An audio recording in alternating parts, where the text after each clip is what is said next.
Bonjour, Tansi, Wazier, Han, Elanite, welcome.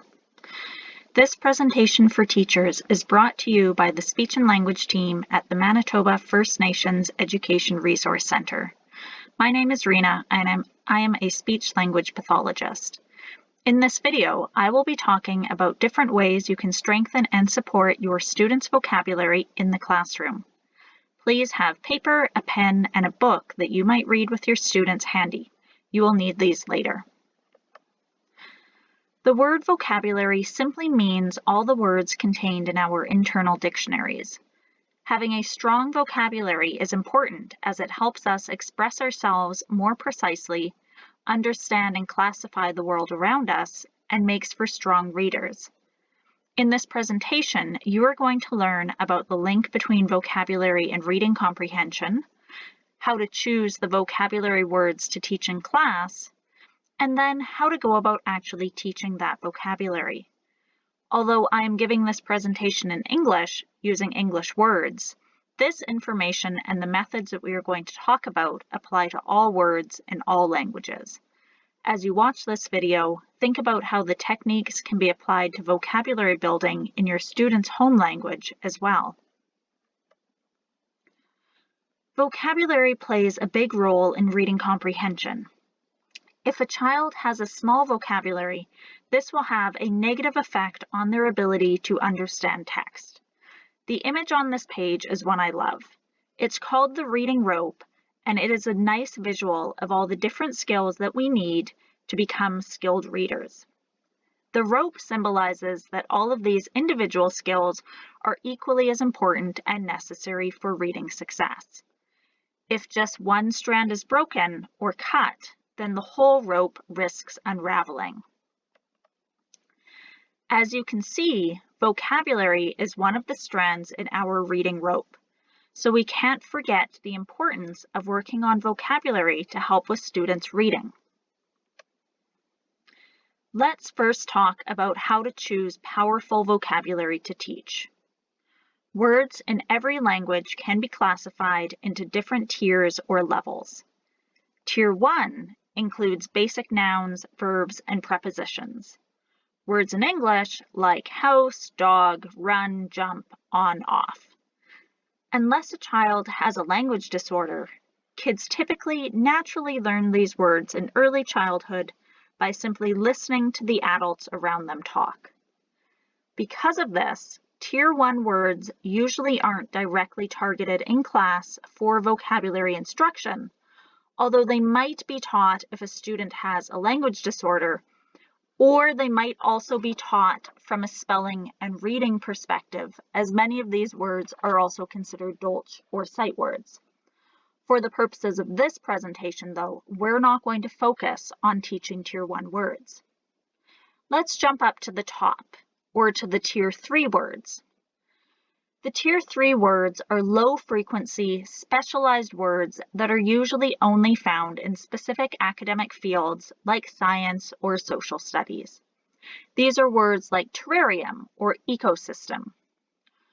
Although these words should be pre-taught to students as they come up in the curriculum, we're not going to directly focus on these words today either. What we are going to focus on are Tier 2 words. These words are right in the middle. They're frequently occurring words, often used by experienced language users. Tier 2 words are words that are adjectives, adverbs, or more precise and advanced verbs and nouns. For example, the word terrified is a Tier 2 word that an adult might use instead of the more common Tier 1 word scared. Tier 2 words are often found in children's books, so understanding these words are essential for reading comprehension. Tier 2 words are great for explicit, targeted in-class instruction, especially when doing book sharing activities. Picking out Tier 2 words in a book can be tough. This visual gives you a few questions to consider when trying to determine if a word is Tier 1, 2, or 3. Please pause the video here and take a look at the book that you have with you. Go through the book and choose 3 or 4 Tier 2 words that you would want to directly highlight and teach to your students. Write these words down and then come back to the video for the next step. Please don't skip this step. You're going to need these words as we go forward. Go ahead and pause.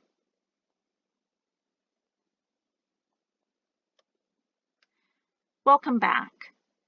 Now that you have chosen 3 or 4 Tier 2 words to focus on from your book, let's talk about how you can explicitly teach these words to your students. First, you need to directly teach your students the meaning of the words. We do this by making a student-friendly definition for each word. So what is a student-friendly definition? Well, a good student-friendly definition should be short and capture the essence of the word. Your students must be able to understand the words in the definition itself. So a good rule of thumb is to only use simple, everyday Tier 1 words in your definition.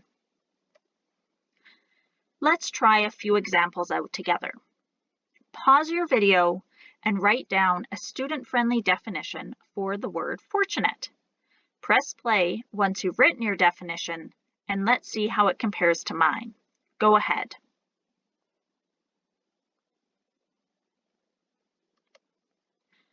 Welcome back. Here is one example of a student-friendly definition for the word fortunate. Remember, our definitions might be different, but both be good. Did you remember to use only Tier 1 words in your definition? That's the key. Now, let's try one more together. Pause the video and write a student-friendly definition for the word despise. Go ahead.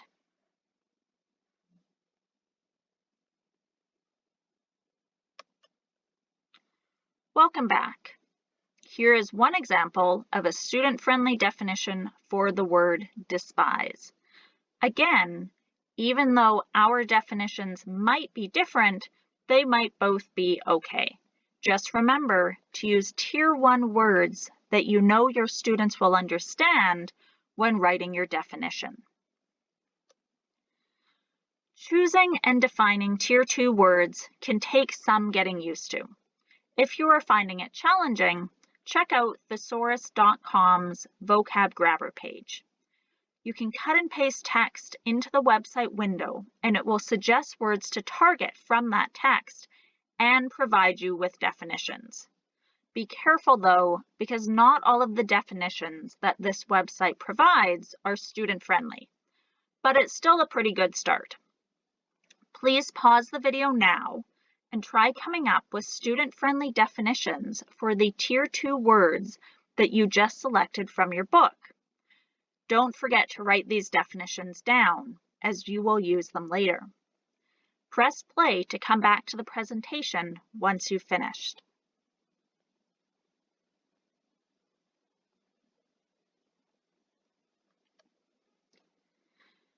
Now that you have picked and defined your target words, the next step is to overuse them during oral and written activities to help your students begin to remember and understand what these words mean.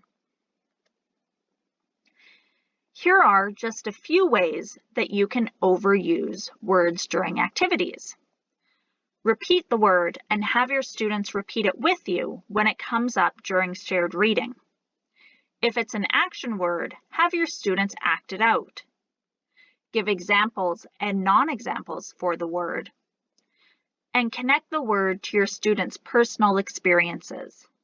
For instance, if it's a feeling word, like frustrated or exuberant, have them turn to a partner and share a time they felt either frustrated or exuberant.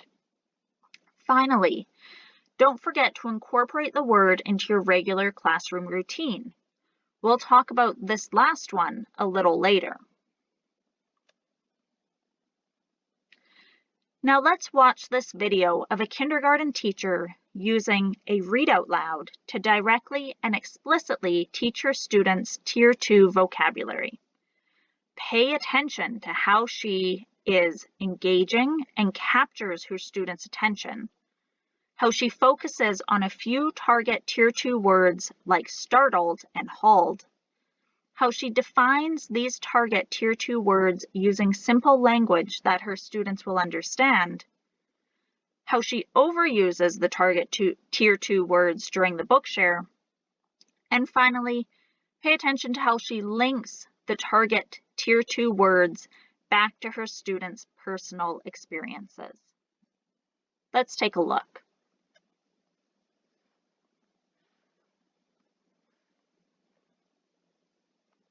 All right, boys and girls, today we're going to read the story called My Lucky Day. It's by Keiko Kaza.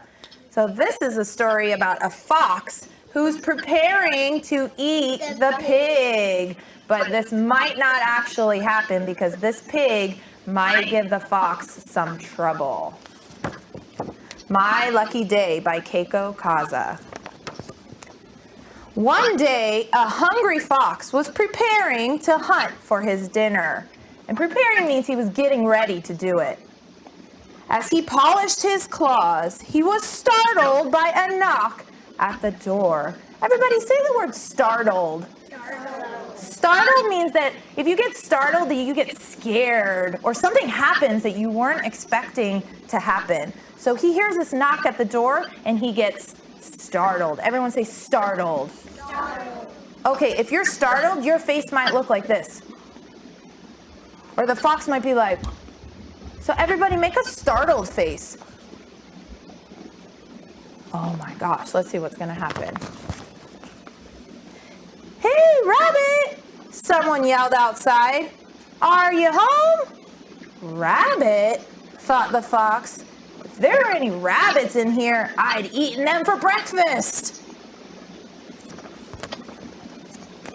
When the fox opened the door, there stood a delicious looking piglet.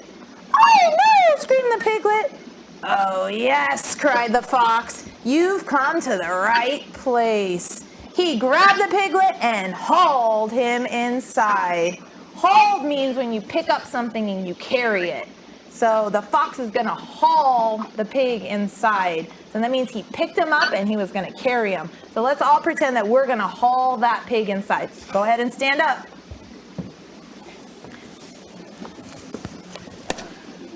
Everybody say the word hauled. Hauled. Say it loud, hauled. Hauled. Okay, haul that pig. Pick him up, put him on your back. Carry him inside. Sit down. There, said the fox. Now you're the cleanest pig in the county. You stay still now. All right, sighed the piglet. I will. But what? Growled the fox. Well, I'm a very small piglet, you know. Shouldn't you just fatten me up to get more meat? Just a thought, Mr. Fox. Said the fox. Everyone go like that. The fox is thinking. Said the fox to himself. He is kind of on the small side. You know what? I bet I'm thinking, why would pig say to fatten me up? Why would pig say to the fox, fatten me up? I think he's just trying to distract him again, so he doesn't get eaten. I bet he's just trying to change the fox's idea. Don't eat me now. No, you should fatten me up a little bit before you eat me. So we're going to think about this part right now in the story. Okay, so everybody get your thinking finger. Okay? What is this fox going to do? What is this fox going to do to fatten up the pig? So think first. Think first. Don't say it out loud yet. What is this fox going to do to fatten up that pig to make him nice and fat so he has a lot of meat to eat? Okay, think first. When you got an idea, thumbs up. And you might say, I predict the fox will, try that. I predict the fox will, one more time, let's practice. I predict the fox will, what's he gonna do to fatten him up? Turn to your partner. Tell your partner what you think the fox is going to do when he fattens them up. I think the fox will... Put your arm down. I heard some people say, I think the fox will feed him. And I heard some people say, I think the fox will pump him up with air. Or I think the fox is going to give him something for dinner so he can eat. All right. Let's see what he does to fatten him up. Now we're going to take a break and we're going to think about this story. Okay? Okay, welcome back. Now I will have you once again pause this video. And this time, I want you to role play with a spouse, colleague, or family member how you might target the Tier 2 words you chose from your book during a read out loud with your students. Don't hold back. Be engaging and have that spouse, colleague, or family member repeat the words with you, get up and move around, and relate the words back to their personal experience. Have fun and come back to the video once you've finished.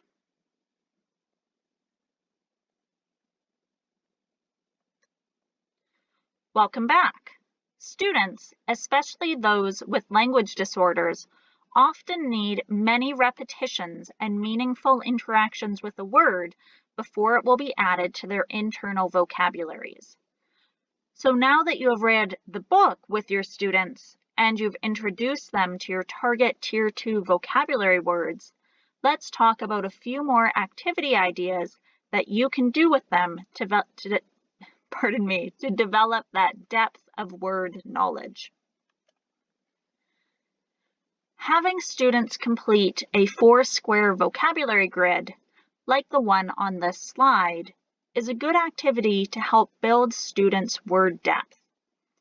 Once complete, students can place these grids into a personal dictionary binder that they can add to over the course of the year. I like this particular grid for younger students as it has them draw a picture to describe the word. Encourage your students to relate the word back to themselves by making their sentence and drawing about something that is meaningful to them. Here is a similar word grid that may be more appropriate for older students. Instead of drawing a picture depicting the word, it asks the student to provide synonyms and antonyms. Recognizing synonyms and antonyms for words is an important skill for our older students to know. Another great way to develop depth of word knowledge is to have a class word wall. A word wall is a display of large visible words located on a wall in the classroom. It is typically a living lesson, as words should be added and removed from the wall over the course of the school year.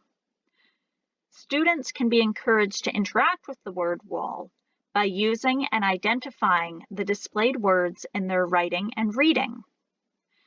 Teachers can also incorporate the words into other classroom activities, like playing classroom charades or Jeopardy! Word walls are great as they act as a permanent reminder of important classroom vocabulary and are highly visible, helping students to see patterns and word relationships. Don't be afraid to include the words on your word wall in both English as well as your students' traditional language. This will help them bridge between their two languages. There are many different ways to set up and design your word wall. I suggest starting with the Google search to get an idea for what is out there. There are really so many ideas. Firstly, make sure that your word wall is easy to see. Use large letters, ideally dark pen on a white background. You can even add pictures next to the words to help with understanding. Take time to think about how you want to sort your word wall. Words can be sorted by first sound or first letter. You can even color code words by topic or word type, like differentiating between nouns, verbs, adjectives, etc. Be careful to not add words too quickly to your wall. Add no more than 5 to 10 new words per week. Words should be relevant to what your students are learning, and it can even be engaging for students to help you choose what words should go on the wall. Here is an example of a word wall from a special education classroom. Note the use of pictures next to the words to help with understanding. Also note that many of these words are Tier 1 words, but that might be because this word wall is from a special education classroom, and so these students may benefit from direct instruction on Tier 1 words.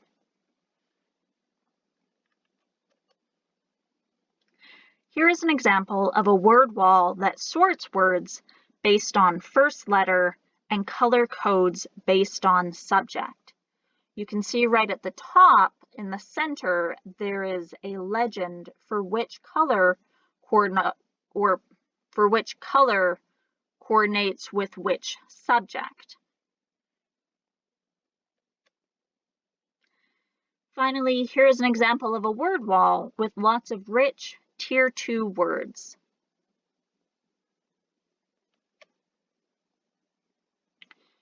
Now remember when I talked about how to incorporate your target words into regular classroom routines and instructions? Well, word walls are a great way to do this.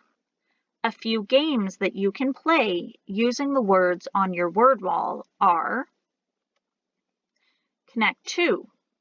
Have the students pick 2 words on the word wall and then explain how the words are related, perhaps via the same category or via the same word type. 2 and 1.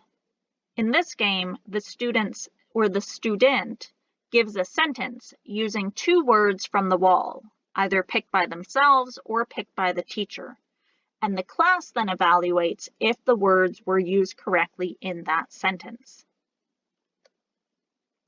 In character trait writing, this activity, the students have to relate an adjective that's located on the word wall to a person, place, or thing that they are learning about in class. This would be a great journal writing activity. Read Teacher's Mind is a game where the teacher or a student gives a definition for the word on the wall, and the rest of the class has to race to guess which word they are defining.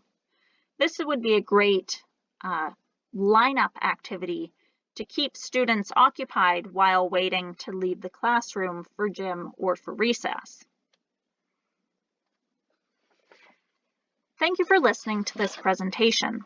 If you're interested in reading more about this topic, here are the sources that I used when preparing the presentation. Thank you, and I hope you enjoyed this video for teachers. If you have any questions or comments, please email our speech and language team at speechandliteracy@mfnerc.com. You can also find more great resources on the MFNERC website and by following us on Facebook at MFNERC. Thank you.